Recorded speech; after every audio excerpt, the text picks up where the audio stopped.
सरकार अंग्रेजों से भी ज्यादा जुल्म सनातनियों पर कर रही है और समर समाज पर कर रही है। तो 3 विधानसभा पूरा लड़ेंगे और अगला मुख्यमंत्री आपके चैनल के माध्यम से आज जौनपुर जिले में घोषणा करता हूँ। नमस्कार दोस्तों, इस वक्त मेरी मौजूदगी जनपद जौनपुर के बक्सम ब्लॉक के अंतर्गत बीवीपुर गांव में है। जैसा कि आप सभी जानते हैं कि विधानसभा का चुनावी वर्ष इस समय चल रहा है। ऐसे में अलंकार अग्निहोत्री जी जल्दी में इन्होंने पार्टी की शुरुआत की है।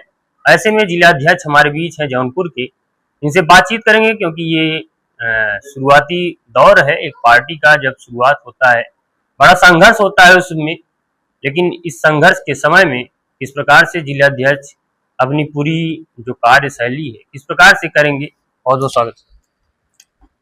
पहली बात तो हम आपके चैनल को देखने वाले जो हमारे आपके दर्शक हैं उनको मैं हाथ जोड़ करके उनसे जय श्री परशुराम और आपको बधाई देते हैं कि आपने हमारे पार्टी को अपने इस चैनल पर स्थान दिया, इसके लिए आपको भी बधाई।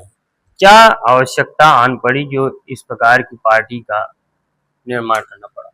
देखिए, ऐसा है कि इस देश के अंदर बहुत वाजिब प्रश्न आप रहा कि हमको यह आवश्यकता क्यों पड़ी कि हमने एक नई पार्टी राष्ट्रीय अधिकार मोर्चा का गठन करना पड़ा।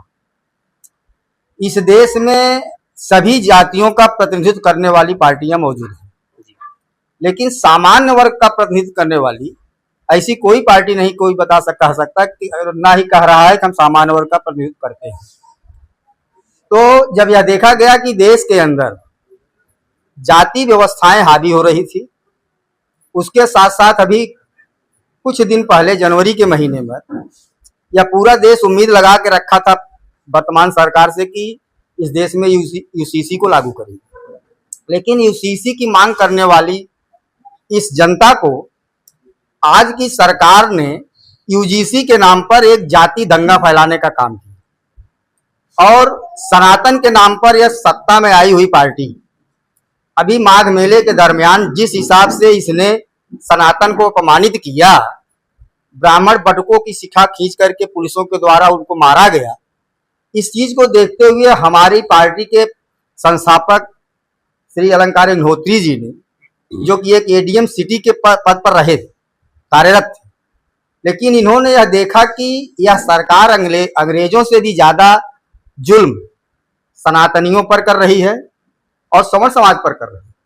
इन्होंने यह स्टेटमेंट देते हुए इस्तीफा दे दिया अपने पद से कि हम सनातन विरोधी और समर विरोधी सरकार की नौकरी नहीं करेंगे।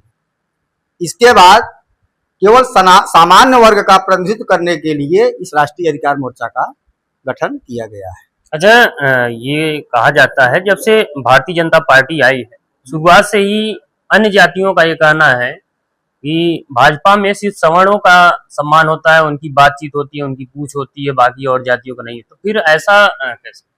यह केवल कहने की बातें हैं। हमारे हिसाब से अटल जी कभी पूर्ण बहुमत में सरकार नहीं चलाए, लेकिन नरेंद्र मोदी 2014 से पूर्ण बहुमत की सरकार पर हैं। क्या यह कहने वाला यह बता सकता है कि सरकार ने सामान्य वर्ग के लिए क्या कानून बनाया है, इनको सुरक्षा के लिए कोई ऐसा निर्देश दिया है, कोई ऐसी व्यवस्था बनाई है? आज भी सवर्ण में कितने बड़े नेता हैं जो सवर्ण समाज के भाजपा में हैं, तो किस लिए हैं? देखिए, हम बड़े नेताओं के दम पर हमारा समाज नहीं जिंदा है। हमारे समाज में सभी बड़े नहीं है, हमारे समाज में दबे कुचले लोग भी हैं, हमें उनका प्रतिनिधित्व करना है। ये क्या वो लोग इनको नहीं देखते क्या? अगर वो लोग इनको देखते होते तो हमको इस पार्टी की जरूरत ही क्या पड़ती? लोग इनको नहीं देखे तभी तो आज यूजीसी जैसा कानून ले आए। मैं आपके माध्यम से कहना चाहता हूँ, SC/ST है किसी देश में, जब सुप्रीम कोर्ट का फैसला आया और यह कहा गया कि पहले जांच हो, इसके बाद मुकदमा हो, गिरफ्तारियां हो, लेकिन इस सरकार को ऐसी क्या जल्दी पड़ी थी कि सदन की ताकत से उस फैसले को पलटी कर दिया? यह है ना इसी देश में। जी। इसको हमारी पूरी समाज ने, पूरे देश ने देखा है, फिर भी सामान्य वर्ग ने कुछ नहीं आवाज उठाया। आपने अभी कहा सामान्य वर्ग की बात इस पार्टी को मानते हैं, समाज भी मानता है, पूरा देश मानता है, मान रहा है। हमारे सामान्य वर्ग के जितने जीते हुए प्रतिनिधि, चाहे लोकसभा में बैठे हो चाहे विधानसभा में बैठे हो, क्या किसी प्रतिनिधि ने इस पर कोई आवाज उठाया? नहीं उठाया। फिर भी हम शांत रहे। हमने कहा चलो ठीक है भाई, सरकार की कुछ नीतियां होंगी, क्योंकि ये बात विकास की कर रहे हैं। लेकिन 2018 के बाद से आज हम 26 में बैठे हैं। 8 साल के दरमियान इनकी नीतियों को देखा गया, केवल बांटने की नीतियां इन्होंने की है, चाहे वो धर्म के आधार पर बांटे हों, चाहे वो जातियों के आधार पर बांटे हों। इस बंटवारे को हम कबूल नहीं किए, तभी जाकर के राष्ट्रीय अधिकार मोर्चा का गठन किया। तो ये जो गठन हुआ है इसमें कौन सी जातियां हैं, सिर्फ सवर्ण जातियां हैं या फिर और? हमारी अपनी नीतियां हैं, हम अपनी नीतियों के आधार पर पार्टी का गठन किए हैं। क्या नीति? हमारी नीतियां यह है कि देश के अंदर जो जाति व्यवस्थाएं हैं हम उसको खत्म करेंगे।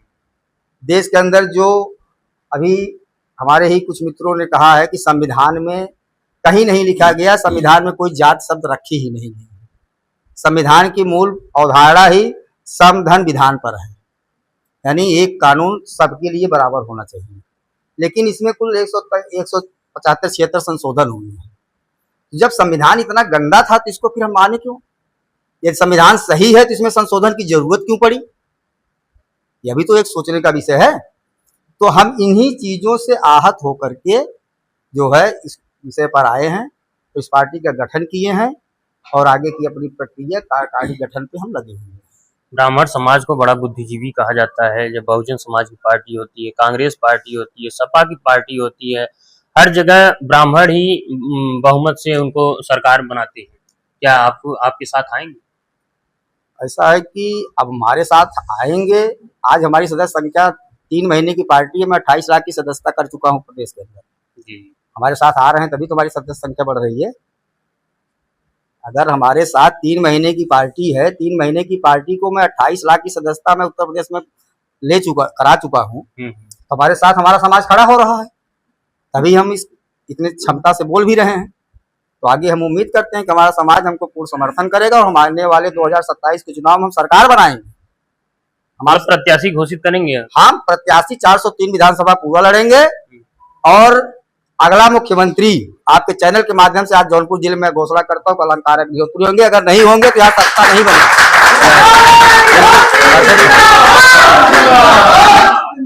तीसरी बार भाजपा सरकार केंद्र में है और दूसरी बार राज्य में है।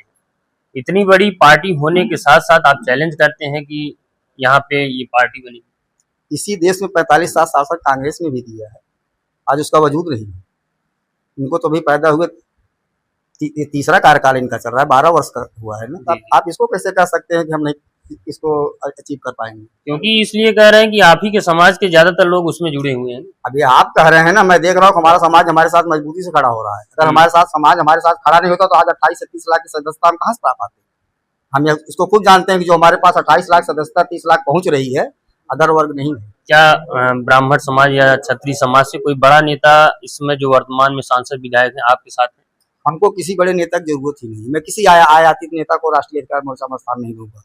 हाँ, इसको आपके चैनल के माध्यम से सारे नेताओं को यह बोल रहा हूँ कि यह अगर उम्मीद करते हो कि हम कल को सत्ता में हमारी शक्ति को देखते हुए अगर आते हैं कि हमको पार्टी में टिकट दे दो, तो मैं नहीं दूंगा।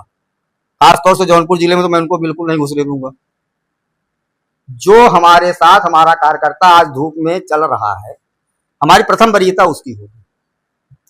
क्योंकि अगर हमारे पास जनबल है तो हम एक घर में छुपे हुए व्यक्ति को निकालूंगा तो कल को वही हमारा लाइमलाइट होगा। आज यहाँ पे बैठक हुई है, क्या कुछ चर्चा है? यह बैठक हमारे जिले के कार्यकारी गठन के विषय में चल रही है। अभी 7 जून से यह कार्यकारी गठन की प्रक्रिया शुरू हुई है।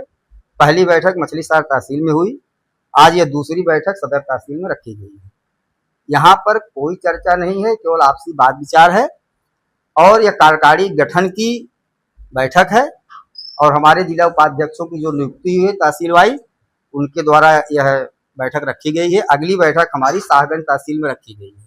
वहाँ के हमारे जो जिला उपाध्यक्ष हैं आदरणीय श्री इंद्रपाल उपाध्याय जी, उनके द्वारा वह बैठक सुनिश्चित की गई है। तो जौनपुर के जो निवासी हैं उनसे क्या कुछ कहना चाहेंगे? जौनपुर के निवासी से बस हमारा इतना ही सर्वत्र प्रार्थना है और निवेदन है उनसे कि आप सब अपने सामान्य वर्ग की पीड़ा को समझते हुए संगठन को मजबूत करें और इसको ग्रामीण स्तर तक खड़ा करें और जो हमारा मिशन है उस मिशन में हमारा सहयोग करें। क्या नाम है? अशोक कुमार तिवारी।